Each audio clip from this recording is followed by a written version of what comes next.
Bueno, como ustedes saben, estamos en una serie llamado Comunes y Corrientes ya hace eh, algunos meses y venimos compartiendo los días domingos acerca de personas como usted y como yo, comunes y corrientes que Dios usó para su honra y para su gloria y están registradas sus vidas en las Escrituras.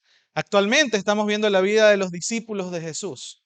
Pero dentro de ese grupo de discípulos, como algunos, ya hemos podido revisar un poco sus vidas, y hemos podido ir a las escrituras y conocer un poco acerca de lo que dijeron, otros de lo que hicieron, otros de lo que no hicieron.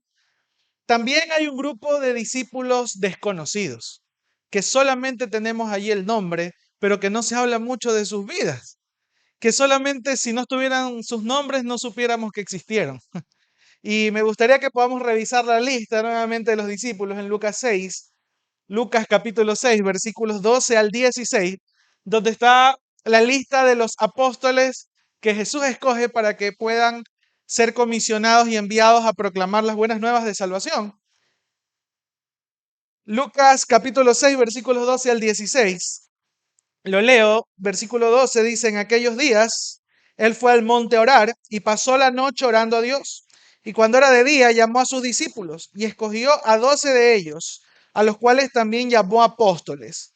A Simón, a quien también llamó Pedro, Andrés, su hermano Jacobo y Juan, Felipe y Bartolomé, Mateo, Tomás, Jacobo, hijo de Alfeo, Simón llamado Celote, Judas, hermano de Jacobo, y Judas Iscariote, que llegó a ser el traidor. Ok, aquí tenemos esta lista que se repite en todos los evangelios sinópticos y podemos ver cómo hay una lista de 12 personas que Jesús escoge luego de haber orado para que más allá de ser sus discípulos sean apóstoles, es decir, sean enviados con una misión especial de poder proclamar las buenas nuevas de salvación. Y ya hemos estado hablando de la mayoría de ellos, pero el día de hoy vamos a hablar de tres de los cuales la Biblia no narra sus vidas y nada más se menciona sus nombres. El uno es, si vamos al versículo 15 que acabamos de leer, dice Mateo, Tomás, y de ahí viene Jacobo, hijo de Alfeo, y de él vamos a estar hablando, este Jacobo, hijo de Alfeo, Simón, llamado Celote, y Judas, hermano de Jacobo, que es diferente al otro Judas. Al final dice, y Judas Iscariote, que llegó a ser el traidor, ¿ok? Habían dos Judas dentro del equipo de apóstoles del Señor Jesús. Entonces vamos a hablar de Jacobo el menor, de Simón el celote y de Judas. Acá dice hermano Jacobo, en otras traducciones dice también Judas Tadeo. Durante el tiempo que ellos estuvieron con Jesús y nosotros leemos todos los evangelios, no hay algún relato relevante de sus vidas. Si usted va y escudriña todos los evangelios y se pone a investigar, no va a encontrar mayor relato acerca de dónde vinieron, qué hicieron de niños o cómo fue el llamado de ellos de parte del Señor, cómo interactuaron, qué les dijeron a Jesús. No hay mayor información acerca de ellos, tampoco hay información de qué dijeron y qué no hicieron cuando estuvieron con Jesús y en lo posterior. Sin embargo, ¿por qué he decidido ponerle a la enseñanza de hoy desconocidos pero trascendentes? Porque hay algo que vamos a estar mirando en esta mañana, y es que aunque solamente esté el nombre de estos hombres dentro de este grupo de apóstoles, ya nos enseña mucho de sus vidas. Hay algo que nosotros podemos aprender de ellos que es muy trascendente y cómo, aunque ellos precisamente no buscaron a través de acciones o palabras o frases trascender de manera que se dejara escrito algo en las escrituras acerca de sus vidas, tuvieron relevancia dentro del reino de Dios. Y vamos a ver cómo también nosotros podemos aprender de esto y de alguna manera eh, podamos hacer que esto sirva de consejo para nuestras vidas.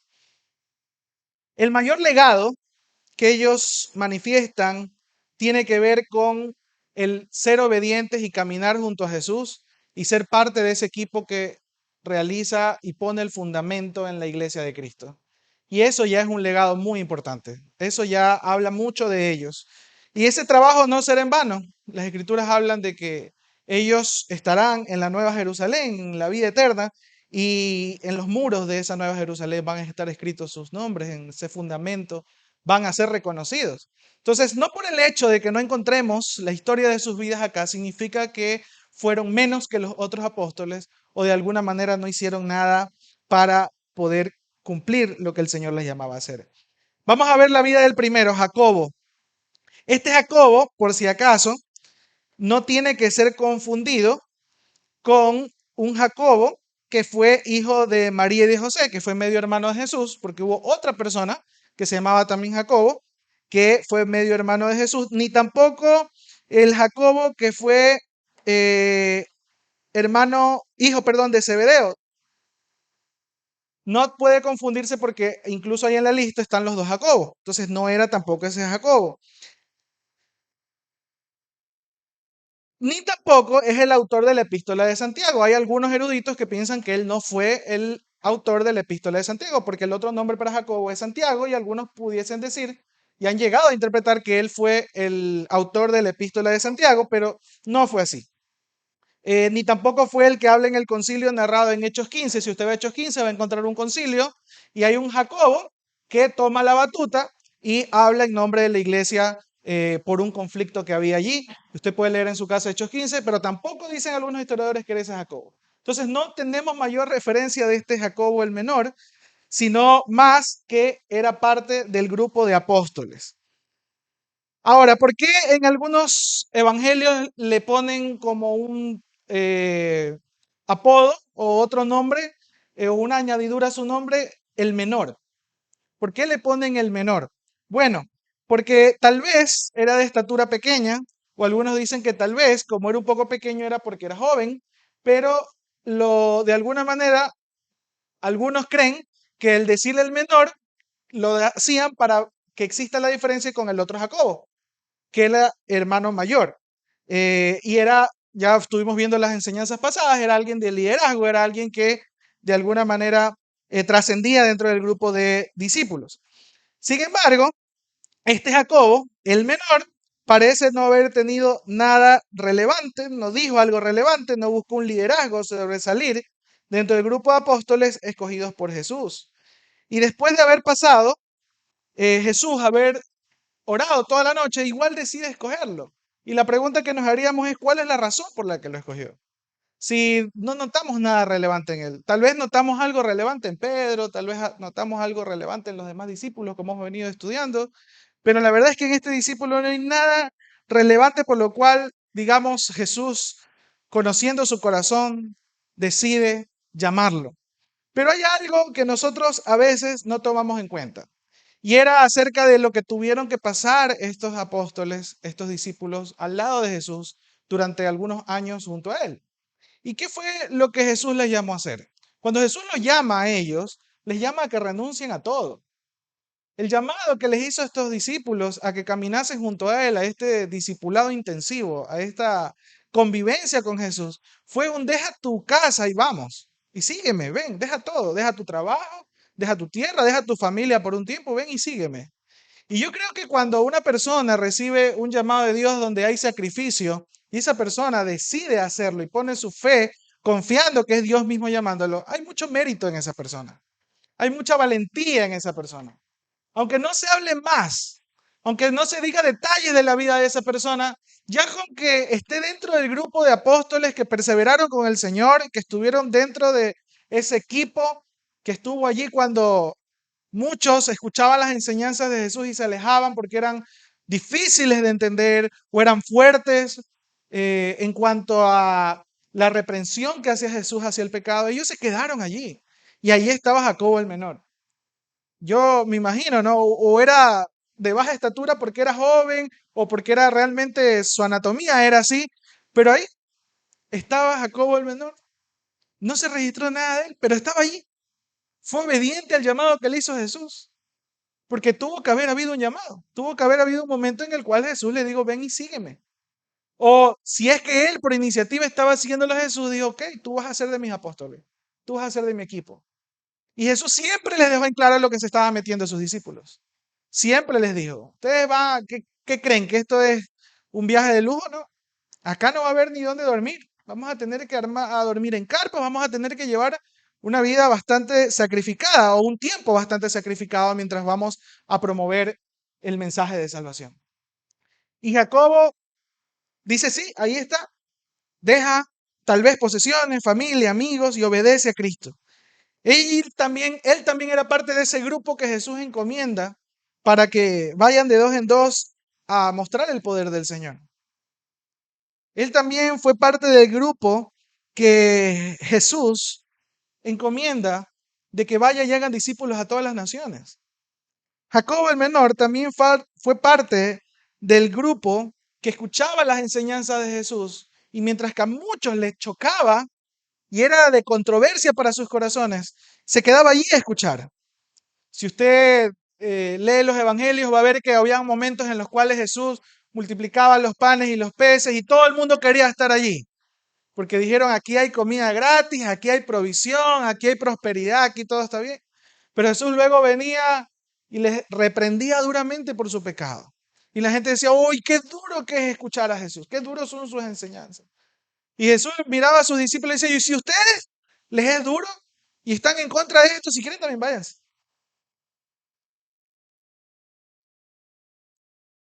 Ah, no, pero es que el Jesús que yo he visto en las películas era amoroso.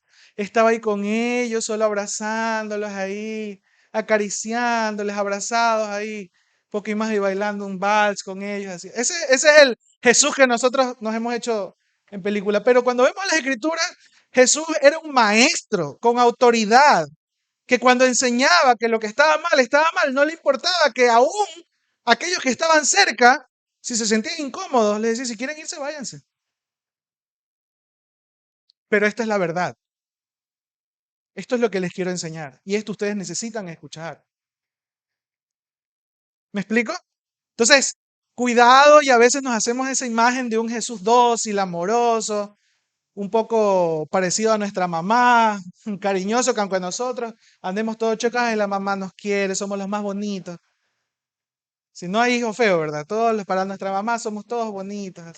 Mi mamá todavía llega a la casa y me dice, mi bebé, me dice. Yo digo, llegara yo frente a Jesús a ver si me va a decir mi bebé. ¿Me explico? Si vamos a las escrituras, encontramos a un maestro, encontramos al rey de reyes y señor de señores. Es verdad, con la actitud de un siervo, es verdad, con la actitud de un siervo, pero diciendo la verdad, aunque esta fuera dura. Allí estaba Jacobo el menor, dentro de ese grupo de discípulos que aunque le parecía duro, chocante, incómodo, porque era muy incómodo andar en ese grupito que no tenía ni dónde dormir, Jesús le decía, bueno, ¿sabes qué? Los voy a mandar para que ustedes vayan a predicar. Pero eso sí, no lleven ni un centavo. ¿Por qué Jesús? Porque no tenemos. Porque quiero que vean lo que es aprender a depender del Señor. Puede ser que sí tenían, pero les digo, vayan sin nada. Ahí estaba Jacobo el menor. Entonces, no necesitamos escuchar tal vez tantos detalles de la vida de Jacobo para saber que era un hombre de fe, que era un hombre valiente, que era un hombre que se quedó allí junto a Jesús y con el equipo de discípulos. ¿Y sabe por qué yo digo yo me siento identificado con Jacobo? Porque no sé si usted ha buscado su nombre en Google. ¿Usted alguna vez se le ha ocurrido poner su nombre completo en Google? A ver qué sale. A ver qué sale. A algunos le sale ahí el link de LinkedIn, de su perfil, de Facebook. Tal vez si usted tiene su nombre completo en Facebook, va a salir su nombre. Pero hay otros que no nos sale nada. Hay otros, peor los que no publicamos, los que no andamos tanto en redes sociales. Usted ponga su nombre completo y no sale nada. Así ponga su cédula. Una vez puse con mi cédula, a ver si es el padrón electoral de la Universidad del Espol. Es el único que salía. Un link del padrón electoral cuando yo era estudiante de la Politécnica. Pero no sale nada más, no hay mayor cosa. Y yo la verdad me puse triste, ¿sabes? Porque decía, si alguien conoce mi nombre y me busca en Google, no, pero hay otros que yo no conozco, que me dan el nombre, pongo ahí, y ve, ahí está todo, hasta paginita en Wikipedia tiene. ¿Se ha visto? De personas que usted no conoce, algo que usted quiere investigar, pone el nombre, ve, ha sido un personaje relevante.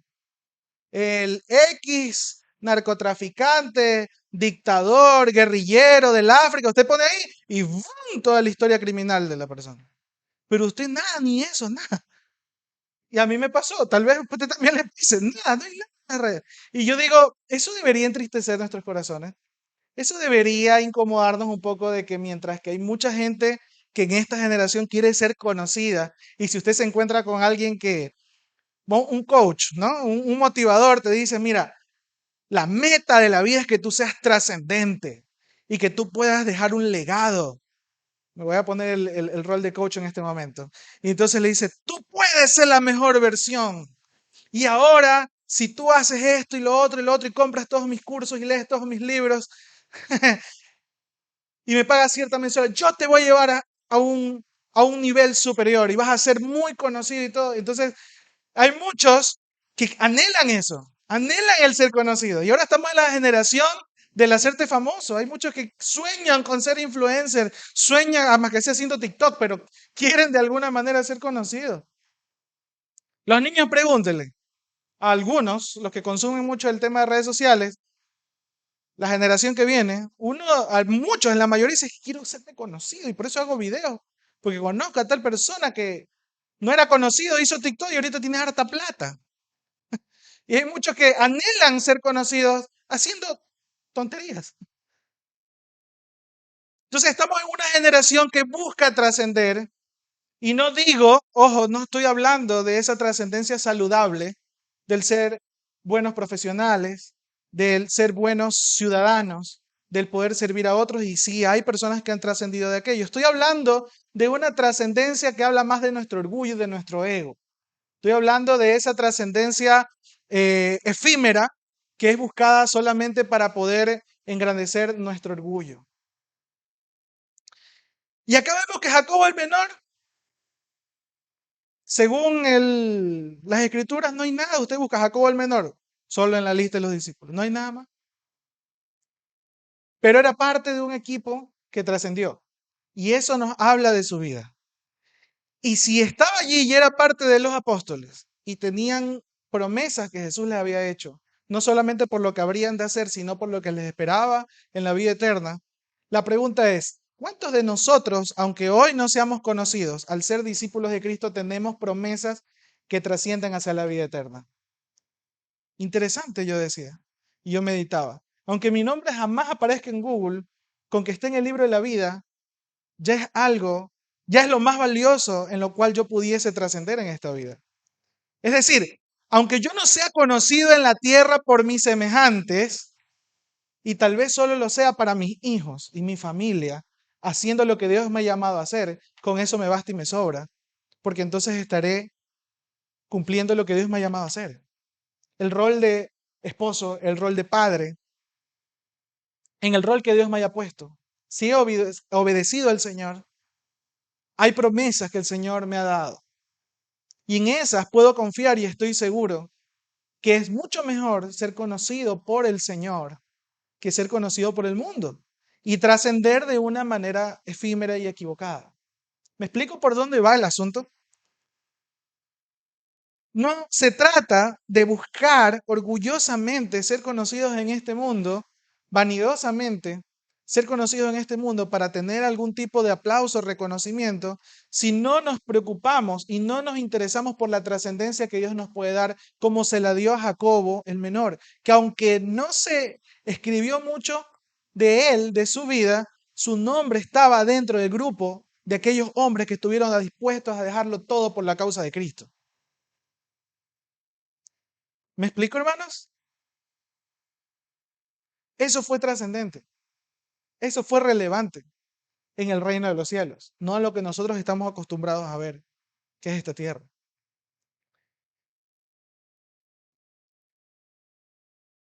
No fue el único desconocido. Hubieron muchos hombres y mujeres que tuvieron mucha fe, hicieron muchas cosas grandes para el Señor, pero no están registradas en las Escrituras. Si usted va a Hebreos capítulo 11, acompáñeme por favor a Hebreos 11. Me encanta Hebreos 11 porque habla de la fe, pero más allá de eso, y alguna vez lo estudiamos aquí en la iglesia, Hebreos capítulo 11, versículos 33 al 38.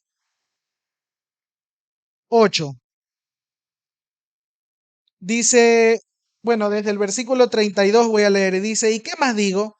porque el tiempo me faltaría contando de Gedeón y de Barak, de Sansón, de Jefté, de David, así como de Samuel y de los profetas, que por fe conquistaron reinos, hicieron justicia, alcanzaron promesas, taparon bocas de leones, apagaron fuegos impetuosos, evitaron filo de espada, sacaron fuerzas de debilidad, se hicieron fuertes en batallas, pusieron en fuga ejércitos extranjeros.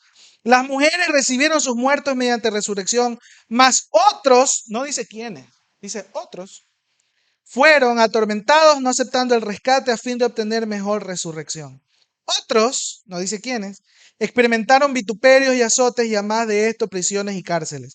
Fueron apedreados, aserrados, puestos a prueba, muertos a filo de espada. Anduvieron de acá para allá, cubiertos de pieles de ovejas y de cabras, pobres, angustiados, maltratados, de los cuales el mundo no era digno, errando por los desiertos, por los montes, por las cuevas y por las cavernas de la tierra. Y todos estos, versículo 39 también, aunque alcanzaron buen testimonio mediante la fe, no recibieron lo prometido. Y el versículo 40, proveyendo Dios alguna cosa mejor para nosotros, para que no fuesen ellos perfeccionados aparte de nosotros. En Hebreos 11 no se puede narrar todos los nombres de todos los personajes que encontramos en el Antiguo Testamento acerca o hombres prominentes de la fe que hicieron muchas cosas por el Señor. Y se dice otros, ellos, hubieron otros que hicieron esto, se sacrificaron y anduvieron de aquí para allá y sufrieron, pero estuvieron firmes y fieles al Señor. Y aunque algunos se murieron y no pudieron recibir lo que Dios les había prometido, estaban esperando algo que habría de venir. Y eso tiene que ver con Jesús. Eso tiene que ver con la promesa del Mesías. Eso tiene que ver con el cumplimiento y la cúspide de todo el significado del amor de quién es Dios, que es Cristo Jesús.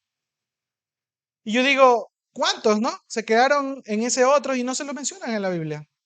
No se menciona, pero fueron personas fieles, fueron personas de fe, fueron personas que perseveraron. Yo quisiera estar dentro de ese grupo de personas, que aunque no se diga mi nombre con nombre y apellido y se narre, y hay un espacio para contar mi vida, porque también tengo algunas cosas de las cuales me podría avergonzar, yo digo, no, si Pedro leyera todo lo que se escribió de él, diría, oh, sí, de eso aprendí. Pero también algunas veces nosotros tenemos cosas de que avergonzarnos. Hemos cometido errores, hemos cometido torpezas, hemos cometido algunas cosas. Pero sabemos que hoy aquellos que hemos creído en Cristo, sabemos que todas esas cosas que antes nos causaban vergüenza, fueron perdonadas por el Señor y fueron quitadas de nuestra vida. Y ya no hay más de qué avergonzarnos hoy si hemos puesto nuestra fe en Cristo Jesús. Y eso debería alegrar nuestros corazones hoy si se escribiera aún de eso. Yo digo eso, tal vez pensaría Pedro, pensarían los apóstoles, donde sus vidas están expuestas aquí, ¿no? Está toda su vida. Yo digo, wow, si mi vida estuviera expuesta aquí. Y se dijera y se escribiera mucho de mí.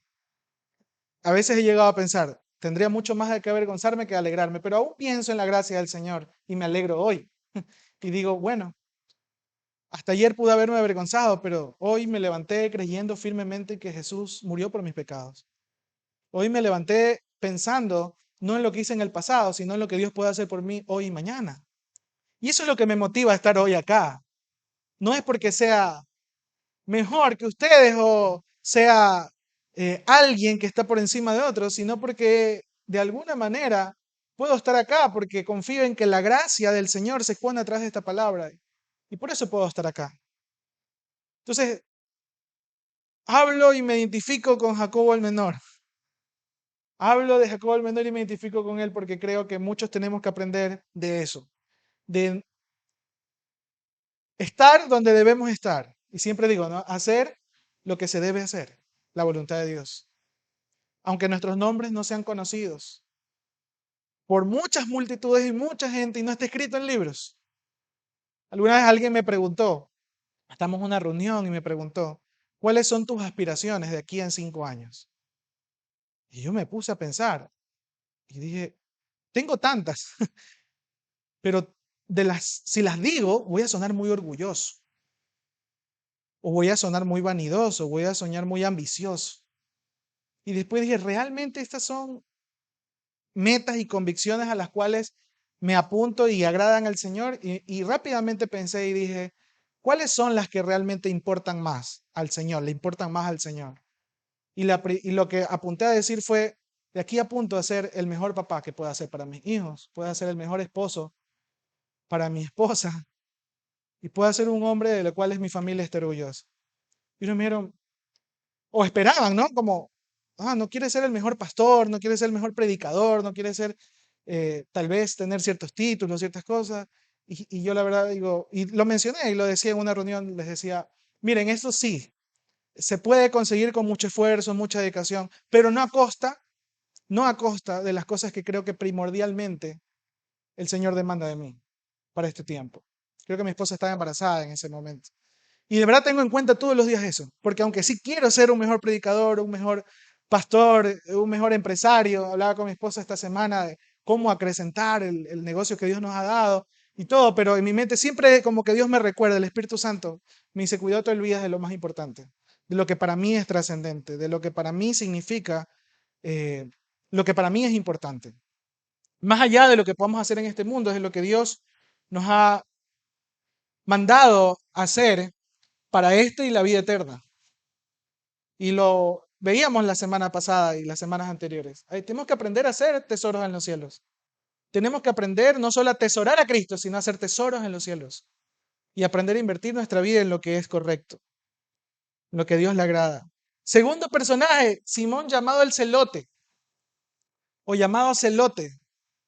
Algunos tal vez ya conocen el contexto de quiénes eran los celotes y los que no saben se los cuento. Un grupo guerrillero, un grupo de matones, un grupo de personas que para la época cuando Jesús estaba en la tierra y los romanos dominaban, eran el grupo terrorista. Ellos se encargaban de planear asesinatos y no cualquier asesinato. Iban en casa de los políticos, iban a cazar a los que estaban de alguna manera en prominencia para ver cómo buscaban que el imperio romano caiga y ellos puedan, los judíos puedan salir de ese estatus que aunque no eran esclavos, porque los romanos les daban ciertas libertades, de alguna manera sí los limitaban demasiado, les cobraban demasiado impuestos y ellos ejercían su control político, social sobre ellos. Entonces, había un grupo llamado los celotes, los cuales eran malos, eran gente perversa. Si usted le preguntaba y hablaba con ellos y les preguntaba tal vez acerca de su fe, ellas eran como fariseos, seguidores de la ley a rajatabla, pero tanto amaban la ley según ellos que decían, a nosotros solo Dios nos puede gobernar. Solo Jehová es nuestro rey y por lo tanto no puede venir ningún imperio romano a gobernarnos. Por eso es que nosotros nos levantábamos en pie de lucha y vamos a matar a estos romanos hasta que nos dejen en libertad, porque Dios nos dará la victoria. O sea, eran guerrilleros con sustento bíblico, ¿ya? Eran asesinos que se justificaban con la historia bíblica, ¿me explico? Eran judíos, pero eran un grupo, no solo como los fariseos, celosos de la ley, sino que ellos tomaban las armas e iban a querer hacer justicia por sus manos. Dentro de ese grupo de los celotes había un hombre llamado Simón, que no se sabe, no se narra cómo fue que llegó a ser parte de los apóstoles. Yo lo único que sé es que Jesús oró toda la noche y lo llamó a ser parte. Y en algunas películas que he visto, no sé, algunos que han visto, yo me imagino que tal vez pudo haber sido así. Cuando Jesús se encontraba con este hombre, el hombre todavía cargaba su arma. Porque estos celotes, porque estos celotes eran conocidos por tener una daga en forma de gancho, porque ellos no era como hoy en día, ¿no? Que habían las armas eh, de lejos y los francotiradores, ¿no? Y ahí cometen sus asesinatos. No, ellos tenían que acercarse muy sigilosamente al que estaba ahí de político, al que querían matar, iban por detrás, por la espalda y con un cuchillo, una daga, ¡tlac!, los mataban. Ese era el modus operandi de ellos. Y en algunas películas lo muestran. No sé si han visto algunas películas de los discípulos y encuentran un discípulo que andaba con un cuchillo y ya saben quién era. Ese era Simón. Bueno, en algunas películas ahí tratan, ¿no? Hollywood y algunas producciones de ver cómo es que este hombre poco a poco fue dejando la violencia y todo. Oiga, pero yo digo algo. Este hombre se lo narra dentro del grupo de apóstoles como el celote. No se le quitó el nombre y se le dijo, ahora ya no vas a ser Simón el celote, ahora vas a ser Simón el tímido, el callado, el amoroso, pasivo. De hecho, en otras versiones se dice celote el cananista. Y por si acaso, cananista no significa que venía de Canaán. Por si acaso, cananista tenía que ver con su actitud violenta, con tener una personalidad fuerte. Eso era un adjetivo para decir esto era una persona de armas tomar, literal. Era una persona de carácter fuerte. Así le decían, Simón el cananista. Era una persona violenta. Ese hombre era parte del equipo de los apóstoles. Ex guerrillero. Ahora, yo pregunto, si usted se encuentra con alguien y le dice, soy guerrillero, yo mato gente, ¿usted se quedaría en la mesa a comer con esa persona? Probablemente no. Depende de las circunstancias. Si usted se me tiene obligado, me quedo. Pero probablemente no me quedo mucho tiempo. Cualquiera de nosotros tendría prejuicios, como lo hemos visto en las semanas anteriores, de sentarse con una persona así. Jesús no tuvo ese tipo de prejuicios.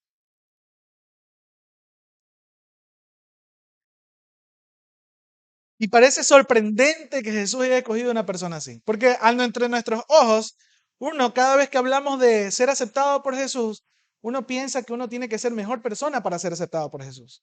Pareciera que ese es el, el requisito fundamental, ser mejor persona. Entonces voy a ser mejor persona para que Jesús esté más contento conmigo. La gracia de Dios no funciona así, hermanos. Es verdad que somos llamados a cumplir los mandamientos de Dios y que con la ayuda del Espíritu Santo cumplamos lo que Dios nos ha dejado hacer, pero Dios, cuando es de escogernos para transformarnos y darnos una vida nueva, Él no está buscando quiénes son mejores y quiénes son peores. De hecho, la Biblia narra acerca de aquellos a quienes Jesús se acercaba por la necesidad que había de llegar a sus vidas. Lucas capítulo 15, por favor, acompáñenme. Lucas 15, versículos 1 y 2. Se acercaron a Jesús todos los publicanos y pecadores para oírle, y los fariseos y los escribas murmuraban diciendo, este a los pecadores recibe y con ellos come. Jesús no solo se acercaba, se ponía a comer, a compartir con los pecadores. Muchos dicen, ay, pero es que hasta el día de hoy eso suena raro, ¿no? Hermanos, Marcos 2, 17. Marcos 2, 17 dice, al oír esto Jesús le dijo, los sanos no tienen necesidad de médicos sino los enfermos. No he venido a llamar a justos sino a pecadores. Hay gente que quiere buscar la justicia por su cuenta y a esos cree que Jesús va a llamar y a sanar. Esa gente que se cree justa y sana no va a ver nunca la necesidad de un Salvador, no va a ver nunca la necesidad de la gracia. Nunca lo va a buscar. Pero aquella persona que sabe que hace mal, aquella persona que reconoce su pecado, aquella persona como Simón, que seguramente reconoció que era un asesino, tiene un encuentro con Jesús y Jesús restaura su vida. Entonces es una persona que sabe de dónde salió, que sabe quién era y quién es ahora en Cristo, quién era en su pasado y quién ahora el Señor le puede hacer. Jesús vino por los pecadores. Jesús vino para estar con aquel que se reconoce como pecador, aunque todos somos pecadores. Hay quienes no se reconocen a sí mismos como pecadores. Hay quienes dicen, pero si yo no he matado, yo no he violado, yo no he hecho nada. Ah, pero has mentido. De vez en cuando, pero eso no le hace daño a nadie. Hay quienes tapan su pecado, hay quienes de alguna manera se creen mejor que otros. Incluso hay muchos religiosos que creen que siendo mejores personas, entonces Dios les ama más. Cuando la Biblia dice que la mayor expresión de amor de parte del Señor, de parte de Dios, es haber enviado a su Hijo a morir por nuestros pecados. Entonces no hay mayor amor expresado al hombre, sino cuando un pecador se arrepiente y encuentra gracia en la obra de Cristo Jesús. Porque no hay mérito en amar al que te ama, pues. No hay mérito en ser condescendiente con el que te extiende la mano. Hay mérito con el que te escupe, con amar con el que te escupe, con amar al que no te quiere. Y así somos los pecadores. Cada vez que pecamos, estamos escupiendo a Cristo. Cada vez que pecamos, estamos yendo en contra de Dios. Y aún siendo llamados enemigos de Dios, tanta gracia tiene el Señor y tanto amor que lo expresa a través de la obra de Cristo en la cruz, enviando a su Hijo. Entonces, bajo ese concepto, no parece ser tan extraño entonces que Jesús haya tenido a un pecador asesino como Simón el Celote dentro de su equipo de apóstoles? ¿Y por qué a nosotros sí se nos hace extraño? ¿Por qué nosotros probablemente no nos sentaríamos con un asesino? ¿Por qué nosotros comúnmente no estamos buscando una fecha para ir a la cárcel, por ejemplo, a visitar a los que están en la cárcel? No estamos muy emocionados cuando se nos llama a servir a gente que de alguna manera puede, su pecado puede afectar mi integridad. Decimos, bueno, eso hay que tomar distancia, porque tú sabes, ¿no? Tengo hijos, tengo esposa, tengo familia. Y ahí comenzamos, ¿no? La lista larga de excusas por las cuales también hubieron muchos que ponían excusas y no seguían a Jesús. Ay, no, es que tengo familia y no es que se murió mi papá, no es que hay riquezas, no es que, y no fueron parte de este equipo de apóstoles. Sin embargo, aunque no se narra la historia de Simón el Celote, este hombre estaba allí y seguramente su pasado no fue excusa para no seguir al Mesías, sino su pasado fue la oportunidad que encontró de encontrar gracia en Jesús y de poder ser parte de ese equipo. Yo no sé si Jesús le dejó que llevara todavía su daga, su cuchillo ahí. Yo no sé si lo dejó o no lo dejó. No creo que lo haya dejado. Pero yo lo que sí sé es que ese hombre seguramente cambió esa espada por el mensaje de Cristo.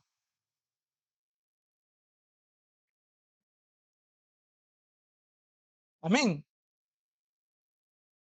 El pasado de este hombre no fue impedimento para que Jesús lo llamara y enviara a establecer su iglesia. No le fue impedimento. Para nosotros muchas cosas de nuestros pasados no es impedimento hoy. Yo me he dado cuenta, y no lo digo por usted, lo digo por mí.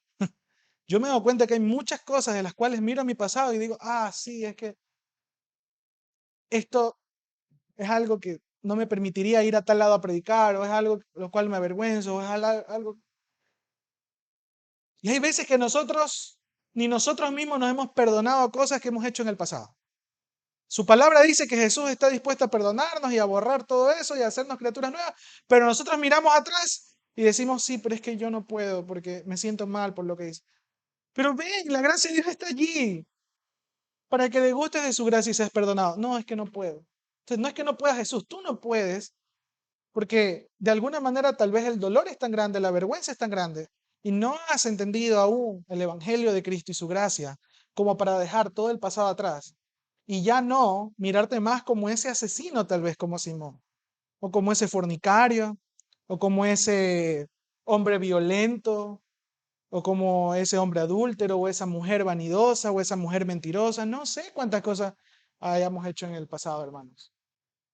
Lo que sí sé es que Cristo es suficiente para sentarse a la mesa conmigo, aunque sea un pecador, extender su gracia y perdonarme, como lo hizo con Simón, el celote.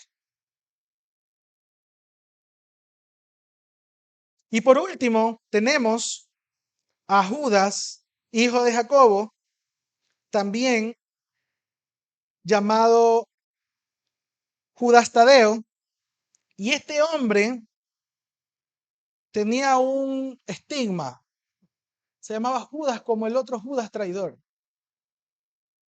Un nombre que tal vez en nuestra época y en nuestra cultura nadie le gustaría que le pongan, o usted le pondría a su hijo, por ejemplo, Judas. Porque Judas le llamamos como adjetivo, como sobrenombre al traidor, al malo, ¿sí o no? Entonces, grupo de amigos decimos, eres un Judas, me traicionaste. Yo me imagino después de la traición de Judas, este otro Judas, cuando iba a predicar, ¿y quién eres tú? Yo soy Judas. Él, no, el que traiciona. No, no, no soy ese Judas. Ese era otro. Ese ya se acercó. De alguna manera, este hombre, aunque no hay tampoco mayor eh, acontecimiento que esté narrado en las escrituras, ¿saben lo que significa Judas?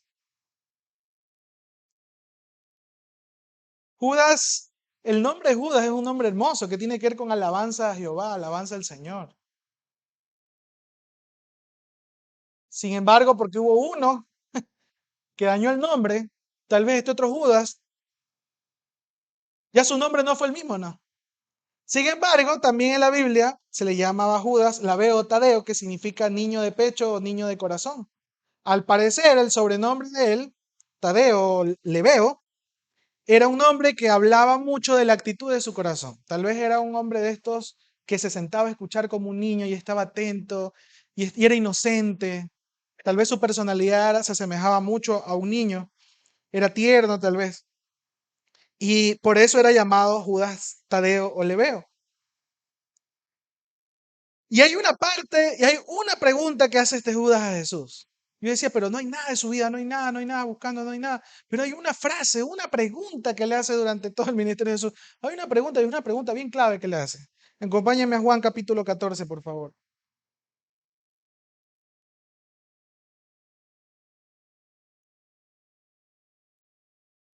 Juan 14, versículos 18 al 24. Dice Jesús, no os dejaré huérfano, vendré a vosotros, le dice a sus discípulos. Todavía un poco y el mundo no me verá más. Pero vosotros me veréis, porque yo vivo, vosotros también viviréis. En aquel día vosotros conoceréis que yo estoy en mi Padre y vosotros en mí y yo en vosotros. El que tiene mis mandamientos y los guarda, ese es el que me ama, y el que me ama será amado por mi Padre, y yo le amaré y me manifestaré a él. Le dijo Judas, no el Iscariote. Señor, ¿cómo es que te manifestarás a nosotros y no al mundo? Respondió Jesús y le dijo, el que me ama, mi palabra guardará, y mi Padre le amará, y vendremos a él y haremos morada con él. El que no me ama, no guarda mis palabras, y la palabra que habéis oído no es mía, sino del Padre que me envió. Hasta allí. Habla Jesús de que se habría de manifestar a ellos y no al mundo. Y viene este Judas, que no era el Iscariote del que estamos hablando, dice, ¿cómo es que te manifestarás a nosotros y no al mundo? Y responde Jesús y le dice, el que me ama, mi palabra guardará, y mi Padre le amará, y vendremos a él y haremos morada con él. Interesante, porque cuando Jesús explica y dice cosas, algunos como que le decían a Jesús, pero eso que estás diciendo no está bien, Jesús, eso está en contra de lo que la ley dice, ¿cómo es que?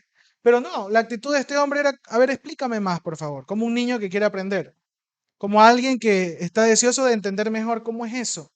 Acuérdense que todos los discípulos estaban esperando que Jesús se manifieste al mundo, no solo a ellos, a todos, para que los libere de la opresión de los romanos. Ellos estaban esperando un Mesías que ponga de líder de su ejército a Simón el celote. ¿Ya? Ellos estaban esperando una revuelta, que Jesús tome su lugar como Mesías y los libera a todos. Y entonces, ¿cómo es esto? Le dice Judas, no el Iscariote. Porque Jesús le dice, en aquel día vosotros conoceréis que yo estoy en mi Padre y vosotros en mí y yo en vosotros. El que tiene mis mandamientos y los guarda, ese es el que me ama y el que me ama será amado por mi Padre y yo le amaré y me manifestaré con él. Haciendo una relación de que va a haber una comunión íntima con aquellos que le aman. ¿Cómo es esto? O sea, te manifestarás a nosotros, pero no a los demás. ¿Y cómo? ¿Cómo? ¿Y cómo es que vamos a salir de esta situación? Se había preguntado Judas y le pregunta. Y aquí hay una verdad muy grande, hermanos. Y esto tiene que ver con el Espíritu Santo. Cuando leemos ahí y habla de hacer moradas con Él y de amar la palabra del Señor, yo me pregunto, ¿cómo podemos nosotros hoy amar al Señor y amar su palabra? No hay otra manera si no es que Cristo mismo nos ayude a través de la guía y de la restauración que hace el Espíritu Santo en nosotros. ¿Hay manera de que nosotros podamos amar a Dios y cumplir sus mandamientos? Sin Cristo no, no hay manera. Pero ¿hay manera de hacerlo con la ayuda del Espíritu Santo? Sí. Hay un fruto que habla las Escrituras que produce en nosotros amor. Ese amor no solamente es para amar al prójimo, hermanos. Ese amor que produce el Espíritu Santo es para que nosotros podamos amar más y más a Dios. Entonces, con la ayuda del Espíritu Santo podemos amar al Señor y podemos amar su palabra y podemos cumplir sus mandamientos. Por eso, cuando una persona se acerca al Señor y dice, pero es que no estoy lista o no estoy listo para poder seguir al Señor porque es una cosa muy difícil y después voy a ser un hipócrita, no sé cuántos de ustedes han escuchado o han dicho esto, es que no me quiero comprometer porque si yo me comprometo, la verdad es que voy a fallar. Y luego, bienvenido al club, todos fallamos, pero hay algo que tú tienes que entender, que cuando uno viene a Cristo, ya no la peleas solo, ya no estás más solo. Ahora el Señor a través del Espíritu Santo viene a ti y te guía, te consuela, te anima, te motiva, te enseña, te llena de poder, te da los dones suficientes para servirle, te da el amor que necesitas, el dominio propio que necesitas para aprender a decir no al pecado, la paz, el gozo, todo lo que necesitas para cumplir los mandamientos del Señor. Entonces pienso mucho en que a través de esta simple pregunta que Judas hizo, el Señor revela cómo habría de lograr tener potestad, autoridad y acción sobre nosotros, que es a través del Espíritu Santo. Porque entonces solo así podremos amarlo a Él y amar su palabra y guardar sus mandamientos. Y es verdad, Judas estaba dentro del grupo con Simón el celote y con Jacobo el menor, de aquellos que recibieron al Espíritu Santo. Y luego de eso, siendo llenos del Espíritu Santo, pudieron no solo predicar, sino que pudieron hacer muchos milagros por el poder de Dios que estaba en ellos. Y pudieron traer multitudes hacia el Señor y pudieron establecer la iglesia. Y hasta el día de hoy nosotros podemos seguir teniendo la palabra en nuestras manos gracias a ese esfuerzo que hicieron estos hombres. Entonces no se tiene que narrar con punto y coma la vida de estos hombres para saber que ellos fueron obedientes a su palabra, que ellos fueron personas que entregaron su vida con fe hacia el llamado que Cristo les hacía y que con la ayuda del Espíritu Santo perseveraron, no en sus fuerzas, con la ayuda del Espíritu Santo amaron a Dios, amaron su palabra y guardaron lo que Dios les había dado que hagan. Necesito ser conocido hoy y trascendente en este mundo para poder tener una trascendencia en el reino de los cielos. No necesito ser conocido en este mundo. Necesito hacer lo que Dios me llama a hacer. Sea que ese llamado tenga que ver con estar en un púlpito al frente enseñando a multitudes, o sea que eso tenga que ver con pasar horas enseñándole a mi familia en casa, ocupando, como siempre le he dicho, púlpitos que nadie quiere ocupar. Alguien tiene que ir hoy a ganar a los celotes de esta época. Esos no llenan auditorios, porque esos les toca andar en la calle predicando a la gente que nadie se les quiere acercar. Y esos son púlpitos vacíos o muy poco usados, donde muy pocas personas están dispuestos a hacerlo. Pero tal vez esas personas no van a ser trascendentes en esta tierra. Hablando en términos humanos, vanidosos, orgullosos, como le explicaba antes. Y no hablo solo esto para hablar de cómo nosotros tenemos que llevar la palabra del Señor. Hablo y pongámonos en el contexto de nuestros trabajos, tal vez. Necesariamente todos tenemos que llegar a un puesto de jefatura, de gerencia en nuestro trabajo. Eso es lo que todo el mundo te llevaría a pensar. Pero hay de aquellos que tal vez tendrán que ocupar cargos en los cuales, como obreros y siervos del Señor, honrarán los dones y talentos que Dios les ha dado, aunque no lleguen a ser jefes, ni gerentes, ni dueños de empresas, pero lo van a hacer con diligencia, lo van a hacer bien. Y eso está mal, hermanos. Eso es ser mediocre, como el mundo nos enseña, ¿no? Es que no tienes aspiraciones, eres un mediocre. ¿Por qué? Porque consiguió un trabajo para limpiar. Deberías aspirar a más. Todos tenemos diferentes dones y talentos, hermanos. Todos tenemos diferentes dones y talentos. Dios nos hizo diferentes a todos. No podemos pretender a todo el mundo llevarlos a ser gerentes, porque entonces nadie va a querer luego limpiar el negocio, pues. Y es que es verdad. Y el problema, ¿sabe cuál es? El problema es que en este mundo hay un sistema jerárquico donde los que son gerentes creen que son más o mejores personas que los que están tal vez de la limpieza. ¿Por qué? Porque el mundo los premia, ganan más plata, ¿sí o no? Reciben mejores beneficios y así es. Y todo lo medimos en función del dinero y del reconocimiento. Digo yo, ¿dónde dice en la Biblia que el que tiene más dinero es mejor persona que otro? ¿Dónde dice? El Señor dice que da semilla al que siembra, al que trabaja. El Señor prospera al que es fiel.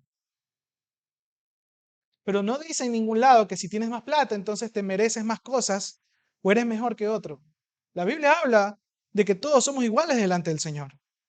Que no hay diferencia entre que seas dueño de una hacienda, seas esclavo, mayordomo. No hay diferencia en que seas de una raza, de otra, que seas hombre, mujer. Ya no hay diferencia en Cristo Jesús. Todos somos iguales. Entonces, si eso es así, hermanos, ustedes que de alguna manera están involucrados en empresas, están involucrados en la universidad, en la academia, sea en la esfera que Dios les haya puesto, tenemos que aprender a ver nuestra vida y cómo podemos influenciar en el resto para que la cultura del reino de Dios sea manifiesta con lo que hacemos. No solo con lo que decimos, porque fácil es predicar y repetir un versículo, sino con lo que hacemos.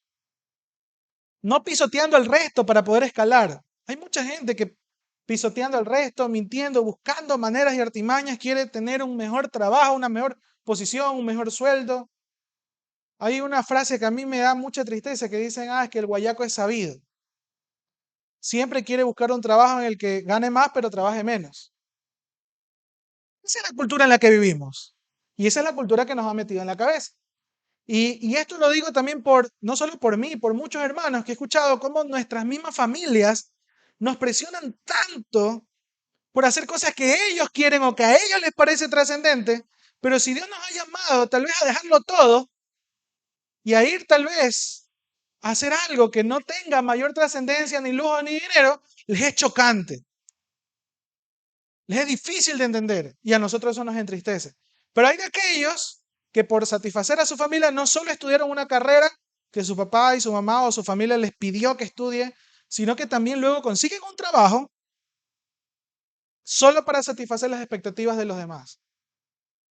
Sí, hay que honrar a papá y mamá y darles gracias por todo el esfuerzo que nos dieron, por los recursos que nos brindaron para poder estudiar, a nuestra familia que nos apoyó, a nuestro jefe que estuvo siempre impulsándonos ahí. Todavía recuerdo un jefe, mi primer jefe, que tuvo mucha paciencia conmigo, tanta paciencia, que a los 8 meses me dio tanta pena y le dije, ¿sabe que tengo que renunciar? Ya le he fallado demasiado, jefe, yo no sirvo para estar en esta empresa. Tenía tanta paciencia el buen hombre. De verdad hacía de todo para que yo esté ahí. Pero yo le digo, no, jefe, ya demasiados permisos le he pedido para yo poder ir a predicar, ir a hacer obra social. Mi llamado no es este, perdóneme, así busque otra persona que le cumpla bien y le agradezco tanto. Chuta, se sintió como derrotado el pobre hombre, como dijo, "Ay". Él me decía, es que yo veo potencial, tú puedes aprender mucho, aprendes rápido. Pero al final me di cuenta que no era lo mío estar ahí. Me gustaba así programar, pero mi corazón estaba en la calle, mi corazón estaba haciendo cosas que el Señor me había llamado a hacer. Y esto no es para todos. Lo que digo es que hay personas que se dejan llevar solo por la medida de éxito que los que están alrededor nos marcan. Cuando en realidad lo que queríamos ir es delante de Jesús todos los días a orar y decirle, Señor, ¿cuáles son los dones y talentos que me has dado? Señor, enséñame a ejercitarlos. Señor, enséñame a ser humilde. Señor, enséñame a ganarme el pan de cada día y no ser vanidoso ni ambicioso. Señor, enséñame a respetar a mis autoridades, a mis jefes. Señor, enséñame a ser paciente para que si algún día me tienen que promover, no hacerlo pisoteando al otro, o no siendo coimando al otro, sino hacerlo cuando tú quieres que yo lo haga. Señor, enséñame a ser ejemplo limpiando el piso de mi oficina. Señor, enséñame a ser ejemplo dando un poco más de lo que me piden mis jefes. Porque la verdad es que mi corazón quiere dejar botado eso. Señor, si es que tú me has llamado a ser un misionero, un predicador, no sé, lo que Dios le ha llamado a hacer, tal vez por fuera del mundo empresarial, Señor, dame la valentía para poder renunciar. Dame la valentía para poder hacer lo que tú me has llamado a hacer, sin estar entristeciendo mi corazón por las expectativas del resto, porque más importante es lo que tú piensas de mí. Sé trascendente en el reino de los cielos que sé trascendente acá. ¿Me explico por dónde va el asunto? Y eso es lo que quería, hermanos, comunicarles hoy y hacer un llamado a nuestros corazones. No busquemos la trascendencia en este mundo, busquemos ser trascendentes en el reino, haciendo su voluntad, sea donde Dios los haya puesto, sea donde Dios los haya puesto, siendo profesores, académicos, profesionales, donde sea que Dios los haya puesto. Ejerciten bien sus dones y talentos y honren al Señor. Sea que, y en buena hora, y digo, me alegro por el nivel de influencia que algunos pueden tener en jefaturas, en una gerencia, en teniendo un equipo de trabajo. Qué bueno que puedan tener influencia allí, porque siendo eso, no es que me alegro porque van a ganar más. Me alegro porque entonces van a tener personas a su cargo que ustedes les van a poder enseñar a trabajar, a servir, y van a poder influenciar en sus vidas y hablarles del Señor. Por eso me alegro mucho. ¿Me explico? Entonces no se trata de estar acá o estar acá según este mundo. Se trata de cumplir la voluntad del Señor. Y termino con Isaías 55, 8 al 9. En Nueva Traducción Viviente dice Isaías 55, el 8 al 9. Mis pensamientos no se parecen en nada a sus pensamientos, dice el Señor. Y mis caminos están muy por encima de lo que pueden imaginarse. Pues así como los cielos están más altos que la tierra, así mis caminos están más altos que sus caminos. Y mis pensamientos más altos que sus pensamientos. Cuando usted crea que tiene un buen plan, hermano, de verdad, cuando usted diga, ya me pasé, esta idea está pero monstruosa, dijo Rubén. Esto está increíble. Esto está aquí, esta idea de negocio. Yo soy el próximo Mark Zuckerberg con Elon Musk combinado. Esto es lo máximo. Dios tiene un camino mejor. Dios tiene un camino mejor.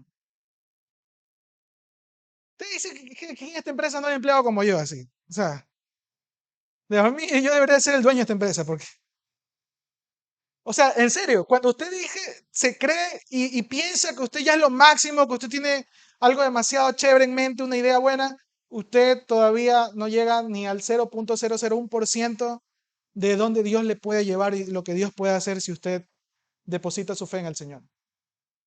Si usted confía en el Señor.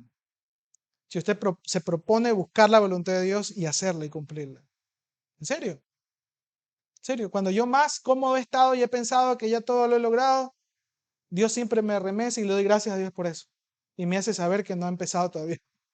Que estoy, que estoy en pañales, que todavía recién voy a empezar. Y eso es bueno, hermanos. No solo porque nos hace más humildes, sino porque entiendo que las limitaciones no son las que yo pongo en mi mente, ni las que me pone mi familia, ni en expectativas, ni en limitaciones, sino las que el Señor, quien me conoce, quien me ha dado dones y talentos, quien me ha salvado, es la que me da, es la que me propone, es la que extiende delante de mí. Sus caminos son mejores siempre que los nuestros. Amén. Amén.